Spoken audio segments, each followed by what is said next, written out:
एक बार की बात है। एक सज्जन रेलवे स्टेशन पर बैठे गाड़ी की प्रतीक्षा कर रहे थे। तभी जूते पॉलिश करने वाला एक लड़का आकर बोला, साहब, बूट पॉलिश। उसकी दयनीय सूरत देखकर उन्होंने अपने जूते आगे बढ़ा दिए। बोले, लो, पर ठीक से चमकाना।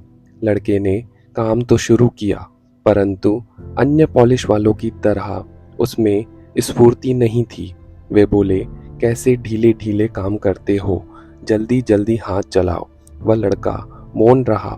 इतने में दूसरा लड़का आया। उसने इस लड़के को तुरंत अलग कर दिया और स्वयं फटाफट काम में जुट गया। पहले वाला गूंगे की तरह एक और खड़ा रहा। दूसरे ने जूते चमका दिए। पैसे किसे देने हैं, इस पर विचार करते हुए उन्होंने जेब में हाथ डाला। उन्हें लगा कि अब इन दोनों में पैसों के लिए झगड़ा या मारपीट होगी। फिर उन्होंने सोचा, जिसने काम किया उसे ही दाम मिलना चाहिए। इसलिए उन्होंने बाद में आने वाले लड़के को पैसे दे दिए। उसने पैसे ले तो लिए, परंतु पहले वाले लड़के की हथेली पर रख दिए, प्रेम से उसकी पीठ थपथपाई और चल दिया। वह आदमी स्मित नेत्रों से देखता रहा।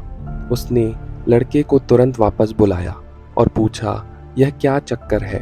लड़का बोला, साहब, ये 3 महीने पहले चलती ट्रेन से गिर गया था। हाथ पैर में बहुत चोटें आई थीं। ईश्वर की कृपा से बच गया, नहीं तो इसकी वृद्धा माँ और 5 बहनों का क्या होता। फिर थोड़ा रुककर वह बोला, साहब, यहाँ जूते पॉलिश करने वालों का हमारा ग्रुप है और उसमें एक देवता जैसे हम सबके प्यारे चाचा जी हैं, जिन्हें हम सत्संगी चाचा जी कह के पुकारते हैं। वे सत्संग में जाते हैं और हमें सत्संग की बातें बताते रहते हैं। उन्होंने सुझाव रखा कि साथियों, अब यह पहले की तरह स्फूर्ति से काम नहीं कर सकता। तो क्या हुआ, ईश्वर ने हम सबको अपने साथी के प्रति सक्रिय हित, त्याग भावना, स्नेह, सहानुभूति और एकत्व का भाव प्रकट करने का एक अवसर दिया है।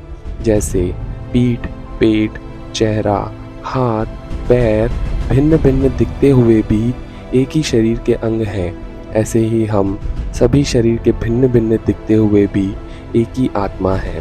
सब एक हैं। स्टेशन पर रहने वाले हम सब साथियों ने मिलकर तय किया कि हम अपनी एक जोड़ी जूते पॉलिश करने की आय प्रतिदिन इसे दिया करेंगे और ज़रूरत पड़ने पर इसके काम में सहायता करेंगे। जूते पॉलिश करने वालों के ग्रुप में आपसी प्रेम, सहयोग, एकता तथा मानवता की ऐसी ऊंचाई देखकर वे सज्जन चकित रह गए।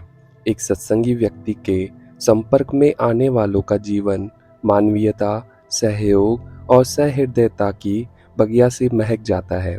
सत्संगी अपने संपर्क में आने वाले लोगों को अपने जैसा बना लेते हैं।